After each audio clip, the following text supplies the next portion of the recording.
சிறுவர் கதைகள். நீதி தவறாத மன்னன். முன்னொரு காலத்தில் நீதி தவறாத மன்னன் ஒருவன் ஆண்டு வந்தான். மக்கள் அவனை மிகவும் மதித்து போற்றினர். தங்கள் உயிரும் கண்ணும் போல் பேணி வாழ்ந்தனர்.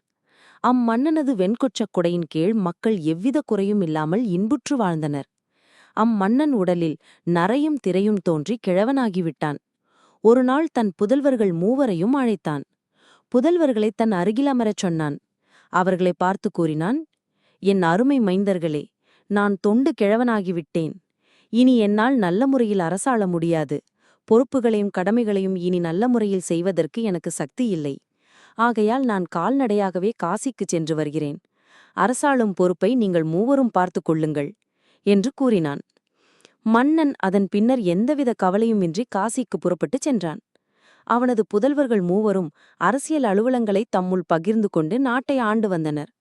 காசிக்குச் சென்ற மன்னனைப் பற்றி ஓராண்டு வரையில் எந்தவிதமான தகவலும் வரவில்லை. அதன் பிறகு எல்லாரும் வருந்தத்தக்க செய்தி வந்து சேர்ந்தது. கால்நடையாகச் சென்ற மன்னன் காசிக்குச் சென்றடைய முன் வழியிலேயே இறந்துவிட்டான் என்னும் துயரச் செய்தி வந்து சேர்ந்தது.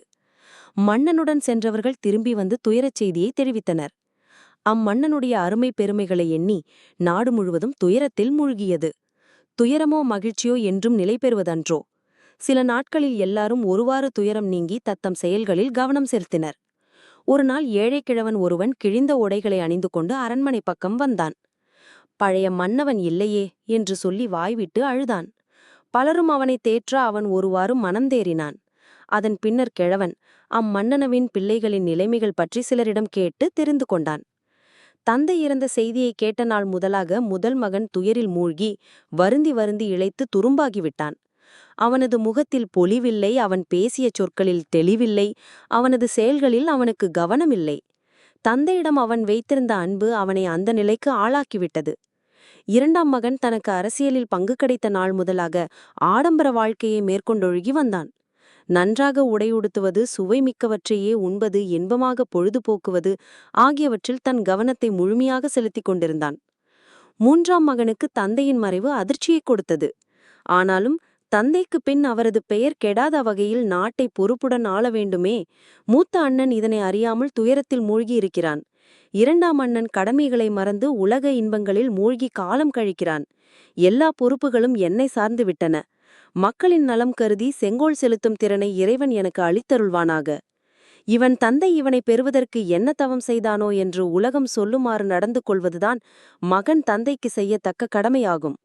அந்த கடமையை செய்ய நல்ல மன வலிமையும் ஆற்றலையும் நான் பெறுவது எவ்வாறு என்று எண்ணி எண்ணி அமைச்சர்களுடன் கலந்து ஆலோசித்து திட்டமிட்டு அரசியல் அலுவலங்களை ஒழுங்காக கவனித்து வந்தான். அவ்வாறு இருந்து வந்த 3 பிள்ளைகளின் நிலைமைகளையும் அக்கிழவனிடம் விளக்கமாக எடுத்து கூறினர். அவற்றை கேட்டறிந்தா கிழவன் வேறு எவனும் அல்லன், பழைய மன்னவன் ஆகிய தந்தைதான். அம்மன்னவன் திட்டமிட்டு அவ்வாறு செயல்புரிந்தான். தான் இறந்த பிறகு என்ன நடக்கும் என்பதை அறிய வேண்டி தான் இறந்துவிட்டேன் எனக் கூறுமாறு தன்னுடன் வந்தவர்களிடம் கூறி அவர்களை முன்னதாக அனுப்பி வைத்தான்.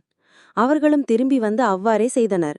பின்னர் மன்னனுமே கிழவ கோலத்தில் வந்து தன் புதல்வர்களின் நிலைமைகளை கேட்டறிந்தான். அப்பொழுது மன்னனுக்கு தன்மீது உண்மையான அன்புள்ள மகன் எவன் என்பது நன்கு விளங்கிவிட்டது. மன்னன் உடனே அரண்மனைக்குச் சென்றான்.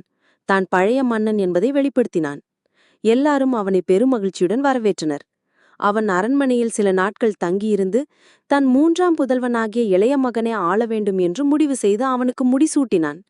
இளைய மகனுக்கு முடிசூட்டிய பின்னர் மன்னன் மன அமைதியுடன் காசிக்குச் சென்றான்.